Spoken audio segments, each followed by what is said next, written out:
We begin with the new additions to the second Trump administration. The president-elect hiring more of his most fervent and loyal allies for key positions, with fresh announcements possible at any time. CNN anchor Caitlin Collins is in West Palm Beach, Florida, covering the Trump transition for all of us. Caitlin, what are you learning, first of all, about Trump's latest picks? Well, Wolf, it's been a very busy 72 hours or so here in Palm Beach. I expect that we could get more announcements potentially as soon as tonight or tomorrow, as Donald Trump is making these choices, ones that to him he's been thinking about for some time. Certainly Elise Stefanik, as the U.S. ambassador to the United Nations, for example, is one of those that he confirmed today and that she accepted that position. But other steps that he's taking here, Wolf, just fill out what we know he wants his administration to start working on day one, once he takes that oath of office. And obviously immigration has been a big part of that, and that is why it's no surprise that you're seeing Stephen Miller and Tom Homan return to the West Wing in two very significant roles for everyone who's watching to see what that immigration agenda is going to look like. Obviously, Stephen Miller is someone who is a policy advisor to Donald Trump in his first term, often was doing a lot of the speech writing for him in his first term in office. He's been with him essentially ever since then, a loud voice on Fox News arguing for his strict immigration policies. And also, Wolf, I should note, was part of drafting that Muslim country majority ban that was enacted in the early days of the first Trump term, and also the family separation policy, something that Stephen Miller continued to argue he believed would have worked if it had stayed in place. Obviously, Trump rescinded it after there was major backlash to it. And then Tom Homan is the other one who is notable as well. He was Trump's acting ICE director before, and now he's coming in this czar-like role, as it was described to me last night when he was on the verge of being offered this position, where he is going to really be helping streamline and head up these policies. And that is something that Trump wants to start working on day one when he's in office. And then, Wolf, the other thing that Trump has been very focused on, maybe more than anything else besides immigration, is the EPA and environmental regulations and what that's going to look like. And he did announce today that he has selected Lee Zeldin, a former New York congressman who ran for governor there unsuccessfully in 2022, to lead the EPA. Obviously, Wolf, if you want to know what Trump is going to do with the EPA, he's been promising to drill, baby drill, has been what he has said repeatedly. He has been targeting very specific regulations, wants to reverse some of them on day one, actually already has those drafted and ready to go when he does get into office. And now Lee Zeldin is going to be the former congressman who helps him enact that if he is confirmed as the head of the EPA, Wolf. And Caitlin, I know we have some new reporting on the president-elect's meeting that's coming up later this week with President Biden at the White House, and who won't be there. Yeah, not completely surprising for those of us who've been covering Trump closely. First Lady Melania Trump is not expected to join former President Trump, now President-elect Trump, at the White House when they meet with President Biden in the Oval Office on Wednesday. That's going to happen about 11 a.m. And because of that, the First Lady, Jill Biden, had invited Melania Trump to also come. It is a customary tradition. Typically, when a new president is elected, the president and their spouse are invited to the White House to meet with the outgoing president. That tradition was broken by Donald Trump and Melania Trump in the 2020 election, when he was falsely claiming it was stolen, and there was no invitation extended to Jill Biden or to President Biden at the time. They are seeking to reverse that and trying to, make clear and emphasize that they are committed to a peaceful transition of power. And I should note, Wolf, that one source did say that it was a scheduling conflict for Melania Trump, but it also could be some insight into how she is going to take on the First Lady role the second time around, maybe less involved than she was even the first time around, Wolf. We will find out. Caitlin Collins in West Palm Beach, Florida, not far from Mar-a-Lago. Thank you very much. And this note to our viewers, Caitlin, of course, will be back later tonight, 9 p.m. Eastern, to anchor her program, The Source, and we'll be watching. Let's break all of this down with our political experts who are here with me in the Situation Room. Gloria Borger, let me start with you. Given the full list of Trump appointees so far, what do you see going on? Well, the adage, once burned, twice shy. He doesn't want to repeat what happened in 2016, and when he appointed people he really didn't know well, who some of whom turned out to not be loyal to him, he felt. And now what he's doing is he's taking people he knows very well, who have worked for him before, like Tom Homan and Stephen Miller, for example, and giving them the appointments that he wants to give them. He's not He just wants loyalists, and he wants people who are proven loyalists, and that's what these people are. You know, it's interesting, Shermichael, that Republicans touted Susie Wiles, the new incoming White House chief of staff, the first woman to be the White House chief of staff, as a measured choice. But the hardliners, as Gloria just said, like Stephen Miller and Tom Homan, they seem to be more in line with Trump's thinking. What do you think? Look, I'm not surprised. I mean, any president's going to want some level of comfort in the individuals that are part of their key advisory team. I still think Susie Wiles is going to play a very critical job in terms of making sure the machine is operationally running on time. I mean, you're going to need someone who's going to be able to move those puzzle pieces to make sure that the president-elect's agenda is effectively being issued in on behalf of the American people. I think she's going to do that. In terms of the other individuals, the American people voted for the former president-elect based on a couple of different things, the economy and immigration in particular. And I know there's some concern on the left about some of the immigration stances of some of these individuals, but this is in part, if you look at the data, what at least a sizable percent of the country actually expects. They want someone who's going to be hardline on this issue in terms of strengthening the border and potentially removing some individuals who've broken the law. You know, it's interesting. Kate Bedingfield is with us. Kate, a lot of us, of course, remember you worked in the Biden administration. You know the Biden administration. How challenging is it to see the potential changes that are about to take place, reversing so many of the Biden administration's policies? Yeah, I think that is hard for a lot of the team that's there in the White House. When you look at things like, things that they are most proud of, things that they've made progress on in terms of, climate, for example, the Inflation Reduction Act. You have to imagine that the administration and the EPA is going to do everything they can to get as much of that money obligated out the door, committed to local projects and committed to doing the work it's supposed to do before the Trump team takes over, as they've stated that rolling back some of these things is the top of their priority. So yes, of course, I think it is personally hard, but this is also the way democracy works, and administrations turn over. And I know that the team there is going to spend as much time as possible ensuring that the work that they've gotten done in the last 4 years, is cemented in place before the Trump team takes over. Comes and reverses it. A lot of it, yeah. But we'll see. We'll see. And look, that will be up for political judgment by the American pulling people. out of the Paris Climate Accord. Exactly. And so, when voters go back to the ballot box 2 years, in 2026, they'll look at what the Trump team has done, and if they have pulled back some of those things, and the American people will get to have a verdict on that. Drill, baby, drill, oil. That's a major change from what the Biden administration was up to as well. Shermichael, I want you to listen to what Stephen Miller said back in 2017 about judges pausing then President Trump's executive order on immigration. Listen to this. We have a judiciary that has taken far too much power and become, in many cases, a supreme branch of government. Our opponents, the media, and the whole world will soon see, as we begin to take further actions, that the powers of the president to protect our country are very substantial and will not be questioned. How concerned are you, Shermichael, that Trump is surrounding himself specifically with Stephen Miller and others who say that the powers of the president should not be questioned? Yeah, I don't necessarily agree with that. I mean, a lot of these judges were appointed by the former president, confirmed by a Republican-led Senate. The judiciary is to serve as a check and a balance on the executive. I don't know too many conservatives who would actually disagree with that. So I would push back a little bit, move forward with your agenda. You have a mandate. And if the mandate goes too far in terms of our laws, then some judges, including conservative appointed judges, will say, well, wait a minute here. We cannot approve this because it does infringe upon certain legal codes. So as long as they operate with that mandate in mind, I'm okay with it. But when you start attempting to usurp that, I don't want an all-powerful executive, and I would be willing to guarantee most conservatives wouldn't want that either, Wolf. There's breaking news just coming into CNN on the Trump transition. For more on that, let's bring back CNN's Caitlin Collins. She's joining us from West Palm Beach down in Florida. Caitlin, tell us what you're learning.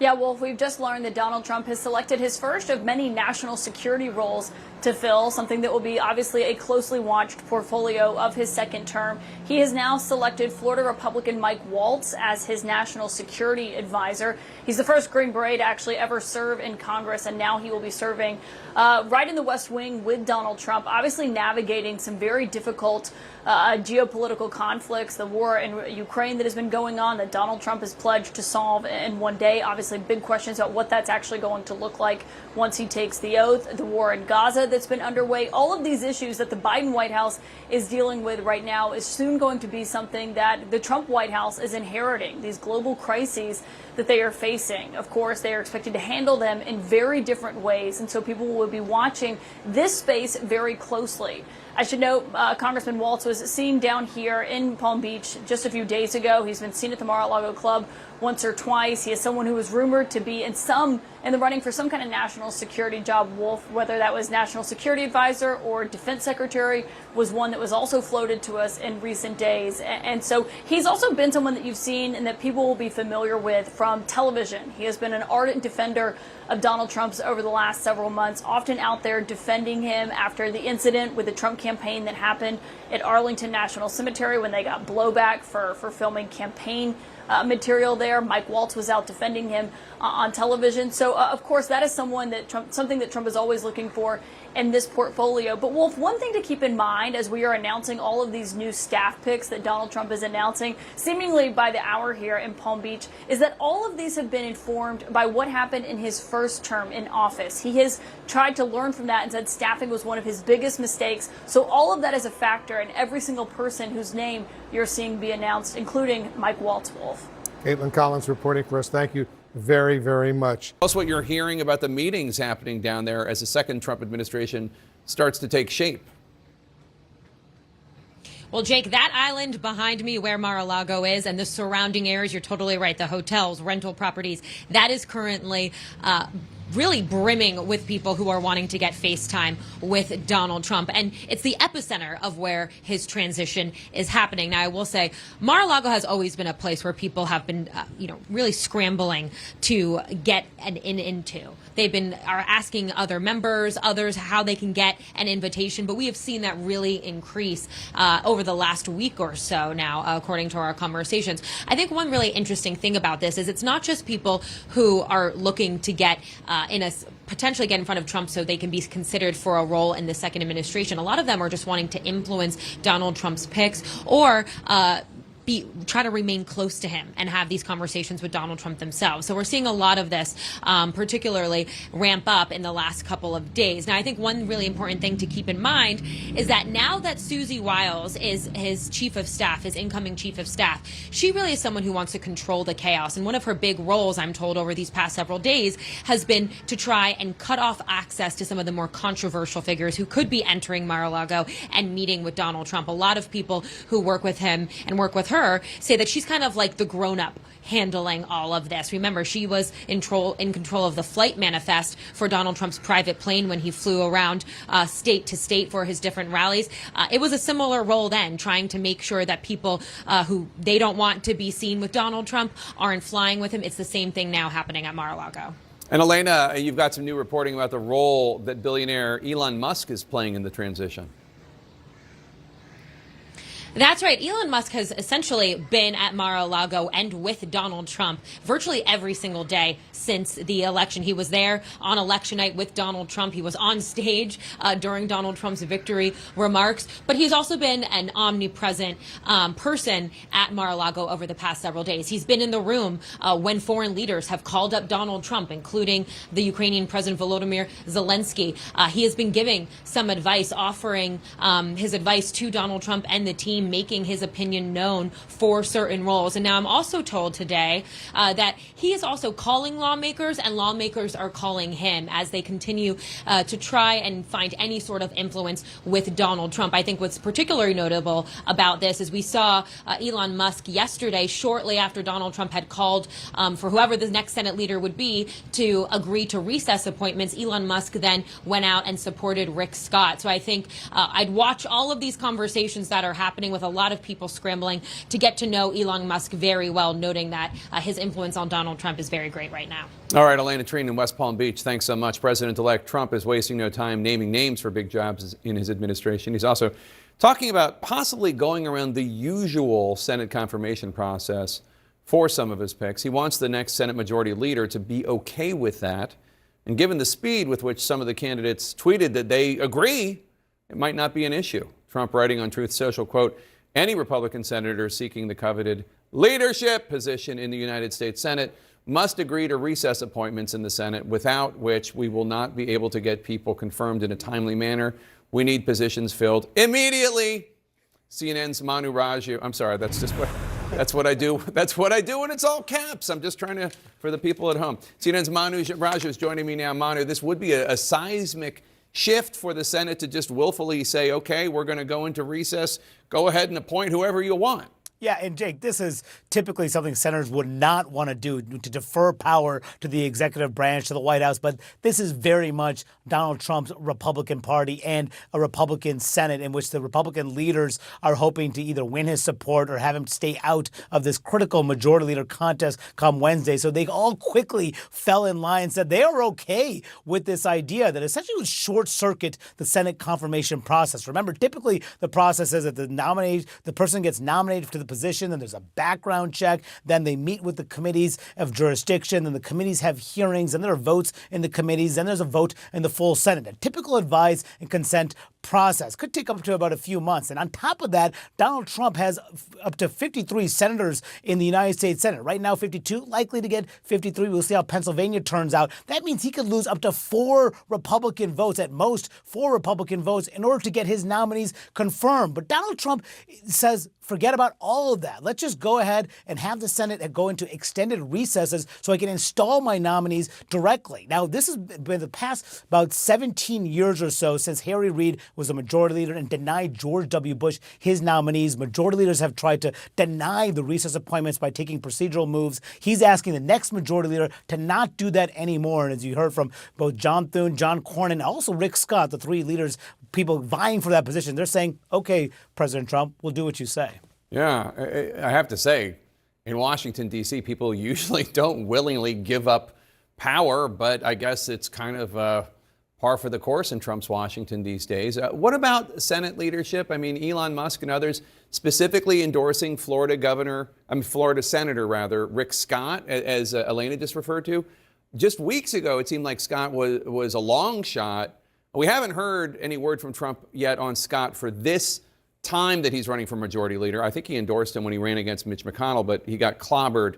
How is this going to play out? Yeah, look, Scott is still very much a long shot, Jake, even though the MAGA influencers, the Elon Musks of the world, have come out in support of Rick Scott. This is very much an inside game, one that is built on relationships, on fundraising, on promises that are made for committee assignments and the like, which means that senators vote often on their own self-interest. And on top of that, there's a secret ballot leadership election, meaning that Donald Trump may say one thing, or maybe perhaps some of these people close to Donald Trump may say support Rick Scott, but these members don't have to make their votes known publicly. They can just do it privately, vote however they want. And this is why Senate insiders really believe that Rick Scott really has a very, he's the underdog of underdogs right now. And it's really John Cornyn and John Thunes to lose. They are it's unclear who has a favorite between the two of them, but Wednesday we will know who holds this critical position in Washington, Jake. All right, Manu Raju, thanks so much. Tonight, President-elect Trump's choice of Representative Elise Stefanik to be the U.S. ambassador to the United Nations marks the second woman so far that he's tapping for his new administration. Our Brian Todd is taking a closer look at the Trump record on hiring women for top jobs. Brian, what can we expect based on what we saw during his first term? Wolf, if the past is any indication, then some of Donald Trump's closest and most trusted advisors we can expect in his second term will be women. And there's a decent chance that those women will be able to last longer in those roles than some of the more prominent men in the administration. Susie, come here. Donald Trump has already picked 2 women for prominent roles in his administration. Susie Wiles, Trump's co-campaign manager for 2024 and a 40-year veteran of Republican politics, will be the first woman ever to serve as White House Chief of Staff. And Republican Congresswoman Elise Stefanik, a vocal supporter of the president-elect, has been tapped to serve as U.S. Ambassador to the United Nations, a position that will need Senate approval. Trump has characterized both women as, quote, tough and smart. Donald Trump has always listened carefully to the female voices around him. If you think back to the first Trump White House, his female advisors were some of the longest lasting officials in his White House. Longer lasting than many of the men in the first Trump administration. Trump went through 4 chiefs of staff in his first term. The first of those, Reince Priebus, lasted only 6 months. General Michael Flynn had the shortest tenure ever for a national security advisor, 24 days. Communications Director Anthony Scaramucci lasted 10 days. Conversely, senior Trump White House advisors Kellyanne Conway and Hope Hicks and Press Secretary Sarah Huckabee Sanders lasted much longer, left on their own terms, and left on good terms with Trump. I think they all had their own style of communicating with Donald Trump, whether it was Hope Hicks behind the scenes or Kellyanne Conway. And they were known for being able to deliver messages to him that maybe some of the men around him couldn't. Another analyst who covered the Trump White House, Annie Carney of the New York Times, told NPR Trump didn't see those women as direct competition with him, as he saw people like political strategist Steve Bannon. These women who survived there kind of play along with him. There's no evidence that they challenged him or wanted to be seen as kind of the main player. They were oftentimes obsequious to him. And Trump critics say there's hypocrisy at play, that while Trump elevates and trusts some women, he denigrates others, such as women who served under him and then either left under less than ideal terms or challenged him, like Omarosa Manigault Newman, who was fired from the first Trump White House. This is what Trump called her after she published a book criticizing him. Lowlife. She's a lowlife. Or Nikki Haley, ambassador to the UN in Trump's first term, a loyalist until she ran against him in this year's Republican primaries. Bird Brain, you know who Bird Brain is, right, Nikki? Trump is somebody who really values loyalty above anything else, and saw Nikki Haley as turning against him, even though in the end she offered to campaign for him. Meredith McGraw of Politico says in the second Trump term, the formula for survival for the women in top positions, like the men, will be to pick their battles wisely and to not overshadow the boss. Susie Wiles, Trump's new White House Chief of Staff, is widely seen as someone who does have that capability. Yep, good point, Brian Todd. Thank you very much. Scylla, specifically, what does Trump naming Tom Homan border czar say about plans for mass deportation? Well, this was widely expected. Tom Homan has been a supporter of Donald Trump over the last several years. It tells us 2 things, though. One, as you heard from Elena, the power center on immigration policy is going to be the White House. Number 2, it's that they're taking this very seriously. That might sound obvious, but Tom Homan is a veteran immigration official. We talk about his time during the Trump administration, but he served at ICE during the Obama administration. In fact, he presided over the time where Obama did deport a record number of undocumented immigrants, and the former president at the time had granted him the highest civil award. So he has a lot of experience when it comes to immigration, and specifically immigration detention and removals. Now, he was also behind family separation. He is an architect of that. He certainly does take a more hardline view on immigration policy, but when he has described how he envisions this going, he says that he wants to target criminals, specifically public safety and national security threats. Now, we don't know what the definition is of those beyond what may seem obvious, but in addition to that, he also wants to resume worksite enforcement raids. That was something that President Biden discontinued in 2021. Now, when we've covered these types of enforcement measures before, you may go for one person, but you may come across others who are undocumented, and they can sometimes be collateral to these types of enforcement measures. It's also a way that you rack up the numbers when it comes to immigration detention and deportation. So he is going to be at the center of this, and he is someone who knows how to do it. So that is going to be, so it was quite telling that they named him to be the border czar. Should also note there was a time in the first administration where Donald Trump wanted to bring him on as the czar. And it caught Tom Homan by surprise. He didn't end up joining, but certainly he has been an influential voice on the outside. And I'm told that he is going to be critical on the inside as well. I think it's so important what you're saying, that the fact that he has all this government experience, he knows how to do it. Exactly. If they want to do it, and that's obviously super important because it's not just a lofty goal or not so lofty, depending on your political point of view. Priscilla Alvarez, thanks so much, appreciate it. Joining us now from West Palm Beach, Florida, former acting Homeland Security Secretary under Trump, Chad Wolf. Mr. Wolf, thanks so much for joining us. What do you think of Trump's decision to name Tom Homan border czar? Yeah, I think it's an excellent choice. Look, Tom, as you indicated, is a serious person. He's got decades of government experience, both at Customs and Border Protection, but also at ICE, Immigration and Customs Enforcement. He knows the border. He knows interior enforcement. He knows how to get the job done. And so what you have with the president's selection is just a professional that's ready to roll up his sleeves and go to work and solve a very difficult issue that the president obviously campaigned on and believes in. And I think with Tom there and with others around him, I think they're going to get the job done.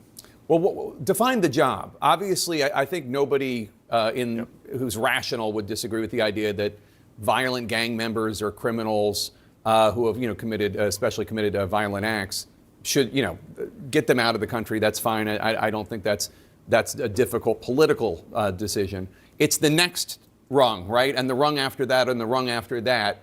Are we really talking realistically about, I don't even know how many undocumented immigrants there are in this country, but let's say it's 20 million. Are we really talking about all 20 million being deported? Well, Jake, it may not be maybe a tough political position, but as you indicated, there's criminals here today that are not being removed. So I know I've heard Tom and certainly the president talk about removing these public safety and national security threats from American communities. Look, just under the Biden-Harris administration, convicted criminal aliens, 74% less deportations than what we saw under the first Trump administration. I think it's important not to just gloss over the fact that you want to remove dangerous people from American communities. It's just not happening now. The Biden team will say that that's their priority, but the numbers don't lie. They're just not removing folks in the manner in which they should. So I think if they were to ask, that should definitely continue to be the priority. But this idea that you're going to exempt whole classes of individuals from the law, I don't think that should be the case either. And of course, we've seen that as well. Yeah, I'm not trying to gloss over it. I'm just saying I think probably you'd get like 99% polling on should violent criminals who aren't citizens be deported. But what happens after that? What about the idea that a large percentage, I've seen as many as 5% of the workforce, at least according to Pew, is undocumented? Without saying I'm advocating for them to be exempt, what happens to the economy if 5% of the workforce is deported? Again, you got to prioritize the removals. And I know Tom, and again, the president has said doing that, making sure that you're removing the worst of the worst. But this idea that you've got to turn your head and just exempt people from the law or from consequences of the law, deportation or the like, because they have a job here in the United States. We certainly need to take a look at that, but there are other ways and other mechanisms and certainly other visas that allow individuals to come in and to contribute to the U.S. economy. And if the Congress wants to do more, wants to allow more of those visas, that's certainly a debate that they should have. But to simply say that we're going to turn our head and just ignore the fact that the law is being broken, I don't think that that's the right approach. Are Trump transition team members or others talking to Republican lawmakers to figure out how Trump will fund this mass deportation plan? Well, I'll let the transition team speak for itself. I guess that they are. I would suspect that they are. I think that's really important because it's not only just a change in policy, which obviously the president can do, but obviously there's going to be some resources required to make sure that those policies are implemented in a way that's smart and that's consistent and that's sustainable over the long term. What about the impact? Again, I'm not arguing in favor or pro or con against any of this, but what about, say, there is an undocumented gentleman and he's married to an American citizen and they have children. Does he get deported? What if both parents are undocumented, but the kid was born in this country? Do all three of them get deported? Are there Is somebody gaming out all of these different permutations of the various status of these people? Well, Jake, I'm not going to get into hypotheticals because the background of all those individuals you just said really, really matter. How did they come here? Have they tried to adjust status? A variety of different things put in play different decisions that are going to be made. But again, you go back to that prioritization of making sure that you're removing the worst of the worst first. Final orders of removal. There's almost 1.5 million individuals here that have gotten a final order of removal from an immigration judge but have not left the country. And again, they've gone through the due process system, and so it's really important to remove those individuals. But the example that you gave of an illegal alien spouse married to a U.S. citizen, there's a way to cure their illegal entry into the United States. The law already allows for that. They've got to take advantage of that. They've got to do that process, and then they can come back into the country legally. So I think a lot of this is just explaining the various options out there. And again, we come back to allowing folks to come into the country legally is fine. I don't think that anyone is not in favor of that. It's the illegal activity and then sort of turning your head and blessing it and saying, no, that's fine, let's just move on. And I don't think that is certainly not the direction we need to go. Mr. Wolf, I can't help but notice on the Chiron that you are in West Palm Beach, Florida. I don't know if that's a coincidence or if you have had a meeting at Mar-a-Lago, but do you think it's possible you might be asked to serve in the new Trump administration? And if asked, would you serve? Well, it is a coincidence. But again, as I've said, it's an honor to be asked to serve your country, particularly by President Trump. I served him for 4 years. He's a reformer. He's a disruptor. I think that's what America needs, particularly along that border, and would be happy to serve again if asked. Former Secretary Chad Wolf, thank you so much, sir. Enjoy your vacation or whatever in West Palm Beach, Florida. We appreciate your being here.